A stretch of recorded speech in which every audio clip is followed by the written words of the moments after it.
You open your eyes, but your body won't move. The room is silent, yet you can feel it. Something is standing at the foot of your bed, watching. Tonight, we step into the waking nightmare of sleep paralysis and the terrifying encounters people swear were real. Chapter 1. The Signs and the Shadows. Sleep paralysis is something many people have heard of, but few truly understand until they experience it. It often begins the same way. You wake up, your eyes open. You are aware of the room around you, but something feels wrong. Your chest feels heavy. You try to move a hand, a finger, even your head, but nothing responds. It's as if your body has been locked in place. Doctors say this happens when your brain wakes up before your body does. During deep sleep, your muscles enter a state called REM atonia, a kind of paralysis that stops you from acting out your dreams. Normally, when you wake, your brain sends the signal to release your body from that state. In sleep paralysis, that signal is delayed. You're stuck in between sleeping and waking. On paper, it sounds harmless. Your body will catch up eventually. But here's the part science can explain. While you're trapped in that frozen state, many people see things. It's not like a dream. Dreams are blurry and strange, shifting quickly from one scene to another. In sleep paralysis, everything feels sharper, more real. You see the exact details of your bedroom, the same shadows, the same furniture, the same faint light through the curtains. The only difference is, you're not alone. For some, the presence is subtle, a shape at the corner of the room, a shadow darker than the rest, a faint sound that doesn't belong, like soft breathing or the creak of a floorboard. For others, the presence is overwhelming. Something is right next to them, watching, leaning closer, reaching out. One man on Reddit described his first episode of sleep paralysis when he was just 17. It was winter, and the house was silent except for the hum of the heater. He woke to find himself staring at the ceiling, completely unable to move. At first, he thought he was dreaming, but then, in the dim light of his bedroom, he saw a tall figure standing at the foot of his bed. It was thin, almost skeletal, with a face he couldn't make out, just a blur where the eyes and mouth should have been. He tried to speak, to call for his brother in the next room, but his voice wouldn't come. The figure began to lean forward, slowly, deliberately, its head tilting to one side, as if studying him. Then it spoke. It said his name, not loudly, not in a shout, but in a slow whisper, like breath sliding over ice. His skin prickled. He felt his heartbeat pounding in his ears. He shut his eyes as tightly as he could, hoping that if he couldn't see it, it would go away. When he opened them again, the figure was gone. But so was the paralysis. He could move. He sat up, gasping, the sound of his own name still echoing in his head. This is the part that unsettles so many people. Sleep paralysis doesn't just trap you in your own body.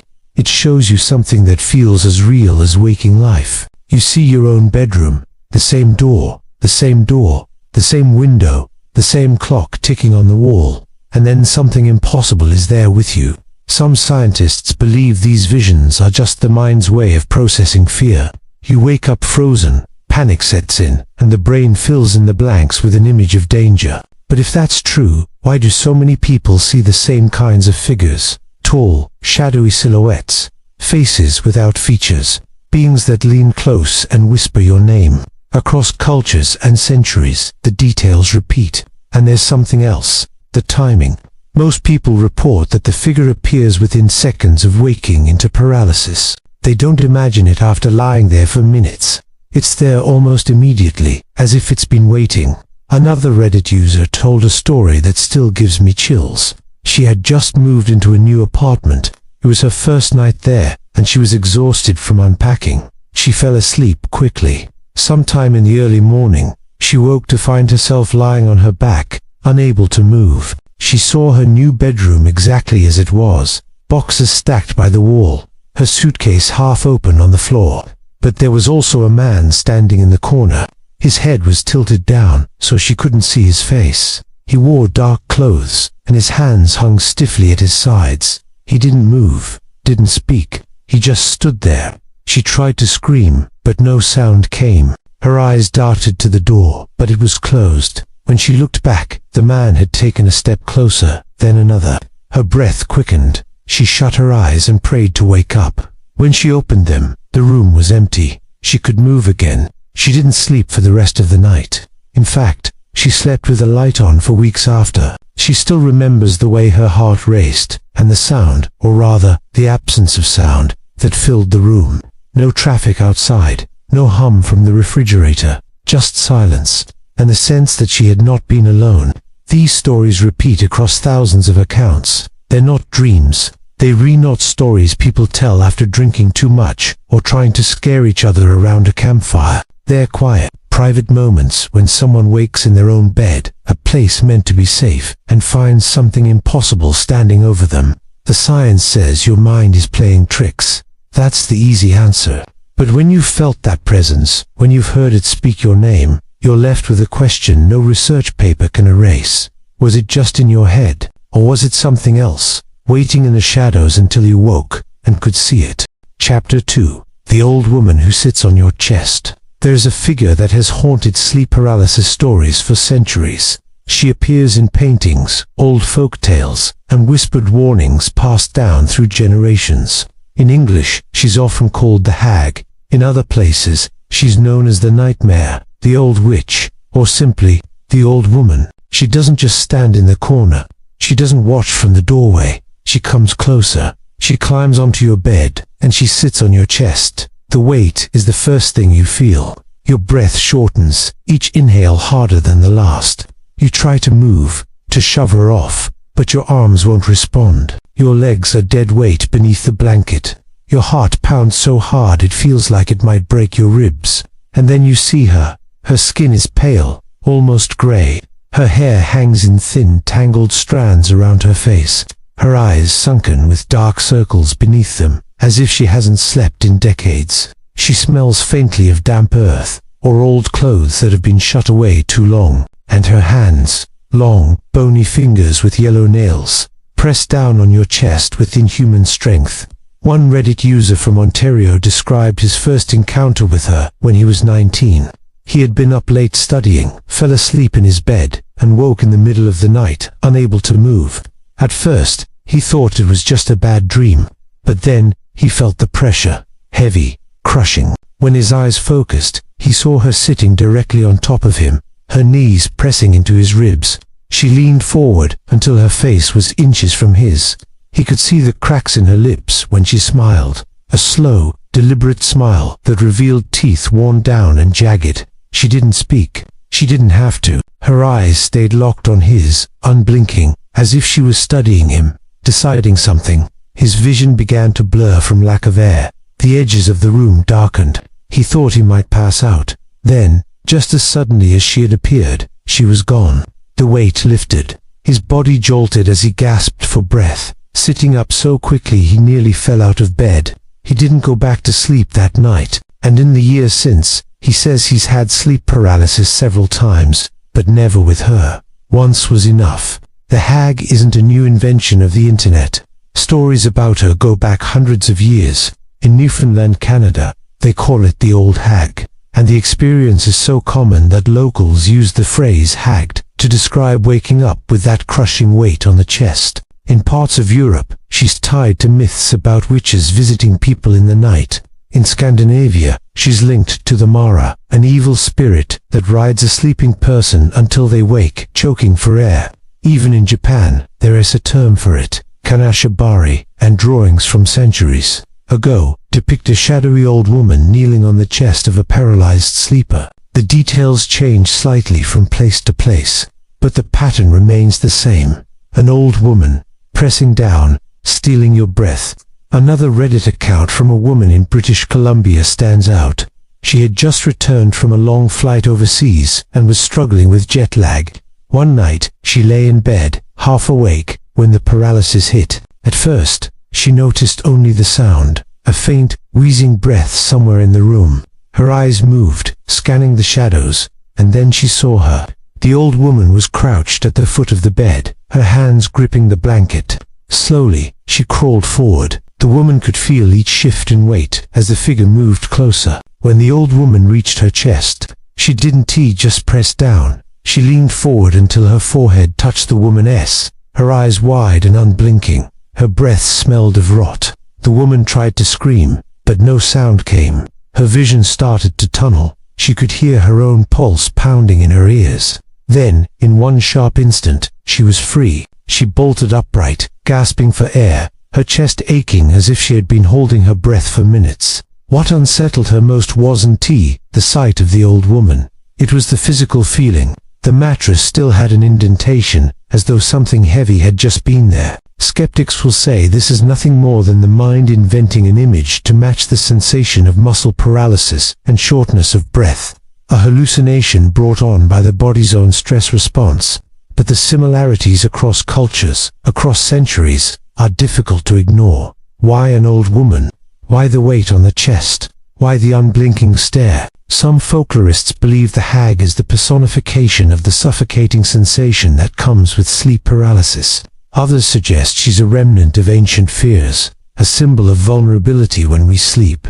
But among those who've seen her, the explanation doesn't matter. What matters is the moment, the pressure, the fear, the sense that she was really there. There's one more story that's worth telling.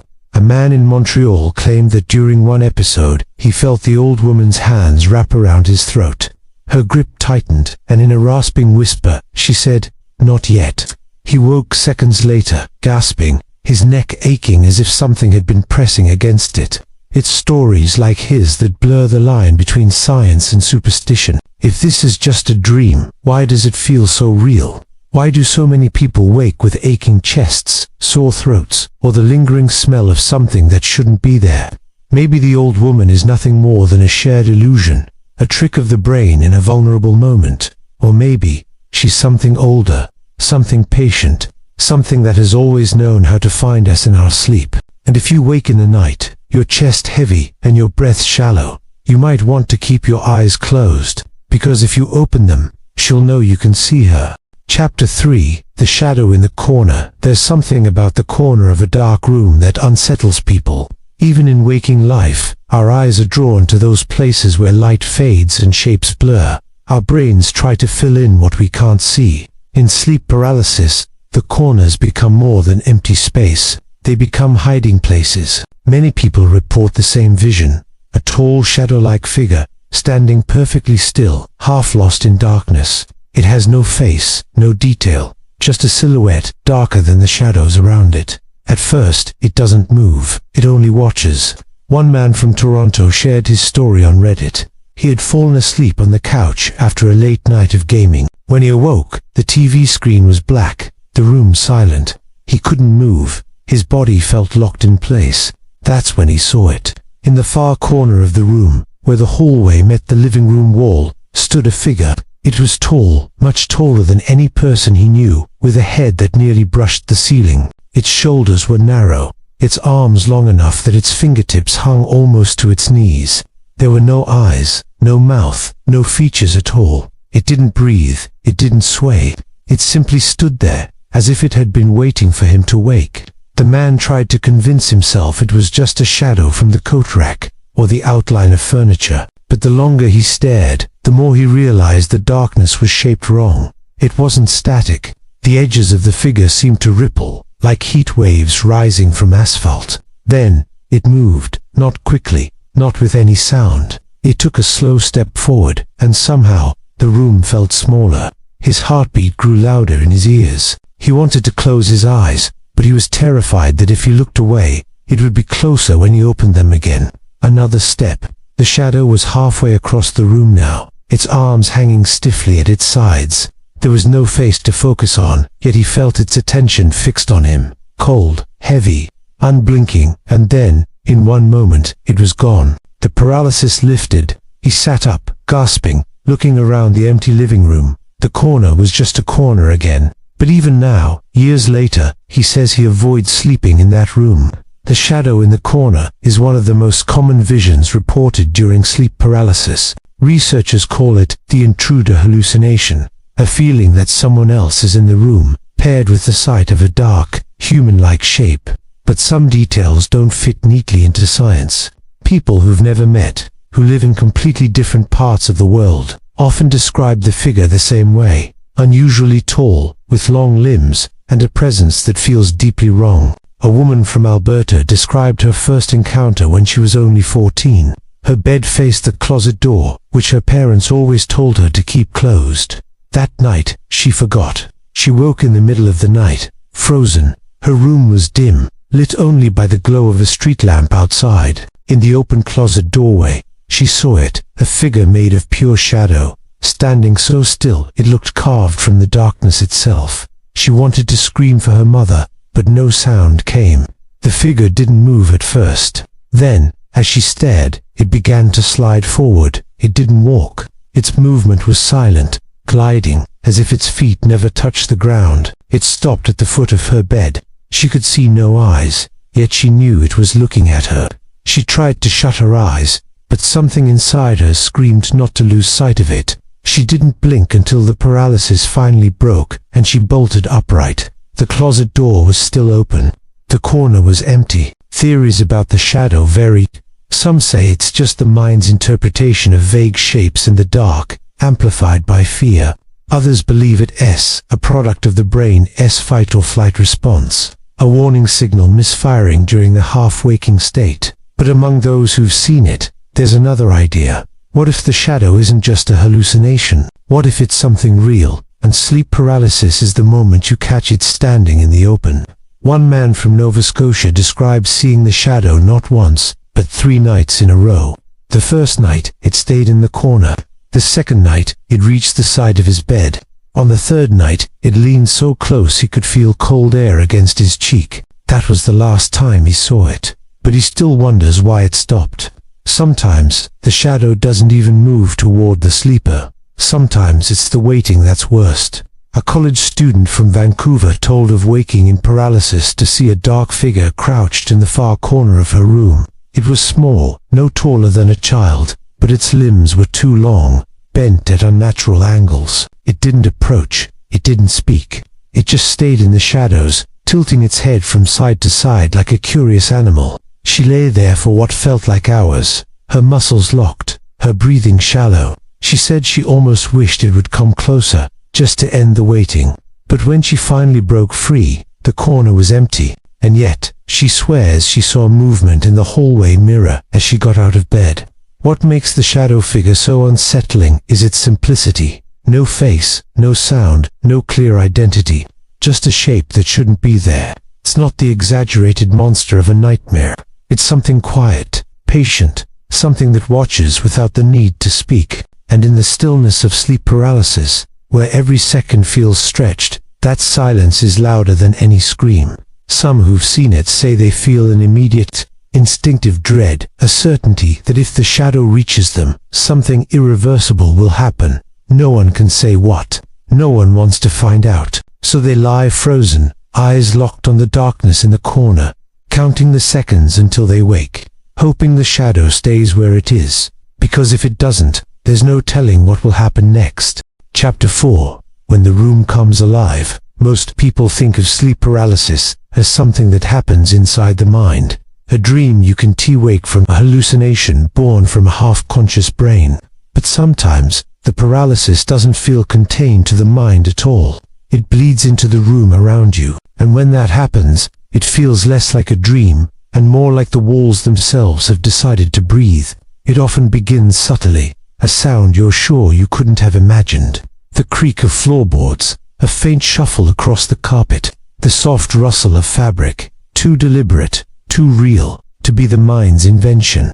Some people see things in this state that seem impossible to dismiss as dreams. The light in the corner of the room might flicker, though the lamp is switched off. A picture frame might tilt slightly on the wall, then tilt back. Shadows stretch unnaturally far, as though they'd been given permission to move. And all of it happens while you lie there, frozen, watching. One of the most unsettling accounts came from a woman in Vancouver. She described herself as not easily scared. She worked night shifts at a hospital, had seen more than her share of real emergencies, and didn't put much stock in paranormal stories. That changed one winter morning.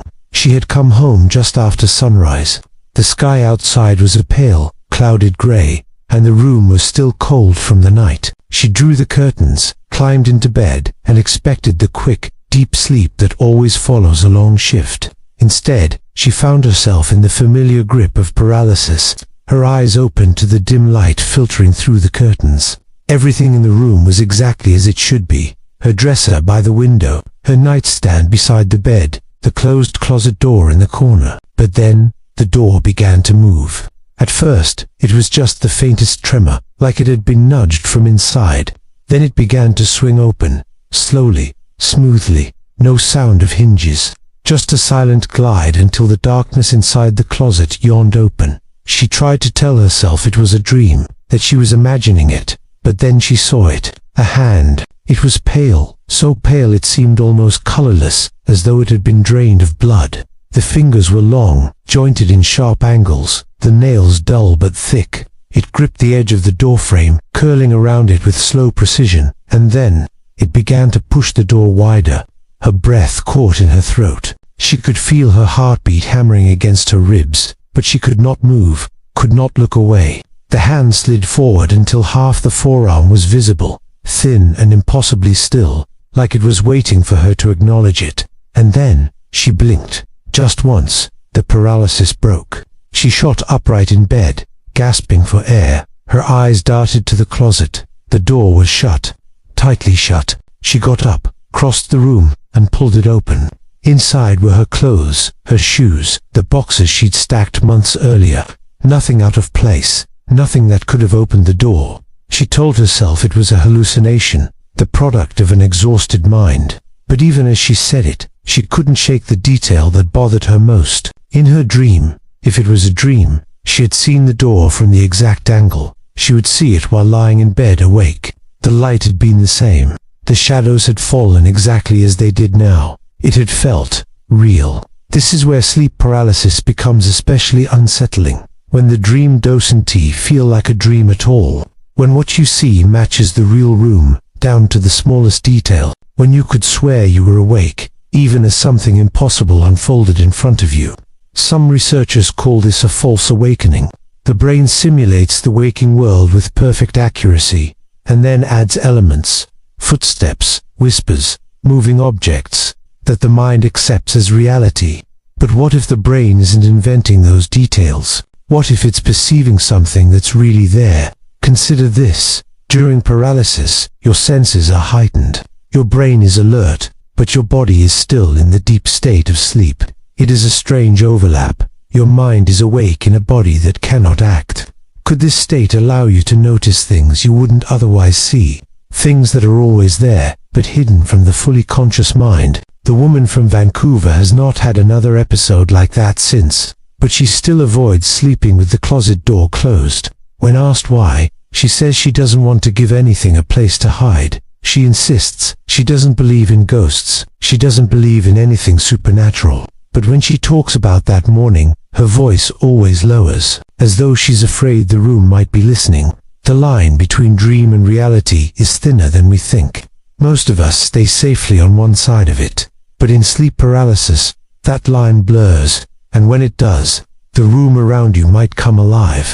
Chapter 5. The Ones Who Speak Your Name. There is something uniquely terrifying about hearing your own name in the dark. It's not just a sound, it's a summons. Your brain recognizes it instantly. Your heart skips, and before you can think, something deep inside you has already responded. Sleep paralysis is frightening enough when it comes with shadows or strange figures. But there's another layer, one that feels far more personal. It's when the presence doesn't just stand in the corner or sit on your chest. It speaks to you, and it speaks your name. One man, whose story has been passed around in the darker corners of the internet, experienced this in a way that has haunted him for years. It was late, around 3:17 a.m., he recalled, because he could see the clock glowing faintly across the room. He woke suddenly, staring at the ceiling. His arms wouldn't move. His legs felt pinned under an invisible weight. At first, he thought it was a dream. The familiar dread of sleep paralysis began to coil in his chest. Then he heard it. From the hallway, faint but unmistakable, came the sound of someone calling his name. Not just anyone's voice, his mother's voice. He froze. His mind tried to make sense of it, but there was one fact that made the sound impossible. His mother had been dead for 7 years. At first, he thought it was his brain playing tricks, a memory surfacing in a vulnerable moment. But the voice came again, closer this time, clearer, the same warmth in the tone she used when calling him to dinner as a child, the same gentle rise and fall of her speech. "Come here," it said. "I need you." Every instinct screamed for him to answer. It felt wrong to ignore her. This was his mother, the person who had once been the safest presence in his life. But alongside the pull to respond was something colder, sharper, the certainty that whatever was speaking was not his mother. The air in the room felt heavy. The shadows at the edges of his vision seemed to shift. His pulse hammered in his ears. The voice came again, this time from just beyond the doorway. He tried to scream, but no sound left his mouth. He could feel his tongue, but his jaw wouldn't move. A creeping sensation spread over his skin, like invisible fingers brushing his arm. The voice whispered his name again, slower this time, drawn out, almost tasting it. Some researchers say this is nothing more than hypnagogic hallucination, the brain misfiring between sleep and wakefulness, dredging up familiar sounds from memory. They claim the mind simply reaches for the most intimate, recognizable voice it can find to fill the silence. But others believe something different. They suggest that in the moment of paralysis, when the mind is awake and the body is not, we're not entirely alone. That something might be standing just beyond our reality, waiting for a chance to be heard, and perhaps, to be answered. The man didn't answer. He kept his eyes locked on the ceiling, refusing to glance toward the doorway. But the whisper didn't stop. It became rhythmic, calling, waiting, calling again, until it felt less like a plea and more like a lure. He remembered something his grandmother had once told him. If you hear a loved one's voice when you know they're gone, never follow it. Don't even look toward it, because whatever's calling, it isn't them. The moments stretched endlessly. His body felt like stone, but his mind was screaming to wake up. Then, as suddenly as it began, the sound stopped. The weight on his chest lifted. His limbs jerked violently, as if he had been dropped from a height. He sat up, gasping, heart pounding, eyes scanning the room. The doorway was empty. The hallway was silent. And yet, he could still smell her perfume. Faint, fading. But their stories like his appear again and again in online forums, whispered about in late-night conversations. People hear their names. They hear the voices of siblings, friends, or parents who have been gone for years. Sometimes the voices are kind, sometimes they're urgent, and sometimes they're angry. The question is always the same. Are these voices just fragments of memory, pulled from the depths of a half-dreaming mind? Or are they something else? Something that knows our names? Something that waits for us to listen? The man says he never saw anything that night, but in some ways, that was worse. Because seeing would have given him an answer, even if it was a horrifying one. Hearing left him with only questions. And the worst question of all, if the voice could call to him once, could it do it again? In the days after, he avoided sleeping in that room, but no matter where he went, he found himself listening for that sound. In quiet moments, he swore he heard a faint echo, not words this time, but the same tone, the same rhythm. It would come in bursts, so soft he couldn't be sure it wasn't in his head, but it always left him cold. He has never told his family the full story, not because he fears they wouldn't believe him, but because he fears they would. There's a theory among paranormal researchers. When hallucinations begin to speak directly to the expectation, it may not be a hallucination at all. It may be an interaction, a connection, something crossing over the gap. And if that's true, then sleep paralysis isn't just about strange shapes in the dark. It's about contact. The kind of contact we aren't ready for. Even the skeptics admit one thing. We do not fully understand the brain's limits in those moments. And perhaps we are not meant to, because if you wake to the sound of your own name whispered in the dark, and you can't move, how can you ever be sure it's only in your head? And what if, one night, the voice doesn't just call you, but asks you to answer? This last question will linger as we step into the final chapter, where science says you're safe. But the stories suggest otherwise. Because what if sleep paralysis isn't a dream at all, but a moment in between two worlds? Chapter 6. Between worlds, science tells us sleep paralysis is harmless, a glitch in the brain. a temporary misfire between the sleeping body and the waking mind. That is what doctors say, and for most, it is comforting to believe. But stories tell a different truth, a darker truth, one that science cannot measure and cannot explain away. Across cultures, across centuries, people have described the same thing: a heaviness in the chest, the sense of being watched, a shadow standing too close, and sometimes voices that know your name. If this was only random brain noise, why do so many strangers, in different places and different times, tell the same story? Why do they speak of figures that seem to wait for the moment you cannot move? Some researchers suggest a simple answer: the human brain is hardwired to sense predators. In paralysis, that instinct misfires, creating an imagined presence. But what if that instinct isn't a malfunction? What if it is a warning? Imagine this: when you fall asleep, your consciousness sinks below the surface, like a diver entering deep water. Most nights, you go down and return without incident. But on some nights, you stop between layers, not fully awake, not fully asleep. You are in the thin place. This place is quiet, but not empty. The air feels heavy, as though pressing against your skin. Shapes seem to shift just beyond the edge of vision, and you feel it, a presence that is not you.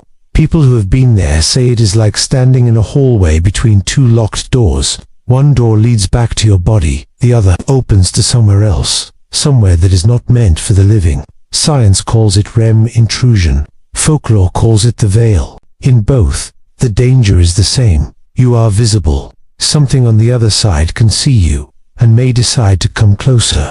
This is why so many paralysis stories share one detail: the figure, at the foot of the bed, silent, still, waiting. It does not touch you, not yet. It only waits for you to notice it. Some believe that if you acknowledge it, if you lock eyes, if you speak, you invite it in. Others say it does not need an invitation at all, that by waking in this state, you are already halfway across the line. And then there are the voices, not the faint hum of imagination, but clear, sharp sound, the whisper behind your ear, the call from the hallway, the soft repetition of your name, in a tone you know too well. It could be anyone, a loved one, a stranger even, yourself. But when you hear it, the instinct is always the same: to answer, and that is when it moves closer.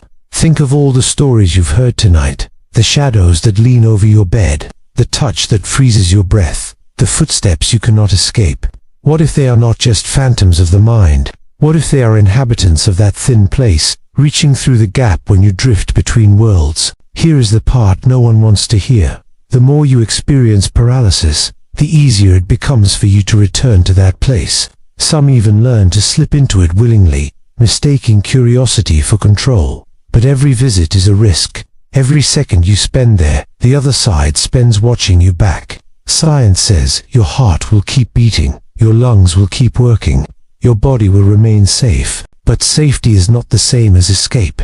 And when you finally move again, when your body wakes and the room is bright with morning light, how can you be sure you brought all of yourself back? So tonight, when you lay down to sleep, remember this: sleep paralysis might be a harmless quirk of the brain, or it might be something older, something patient, something that knows the path between the waking and the dead. If you wake in the dark and find yourself unable to move, if you hear the sound of breathing that is not your own, if you feel the weight of eyes in the room, do not look toward the foot of your bed, because if you do, you may see something looking back.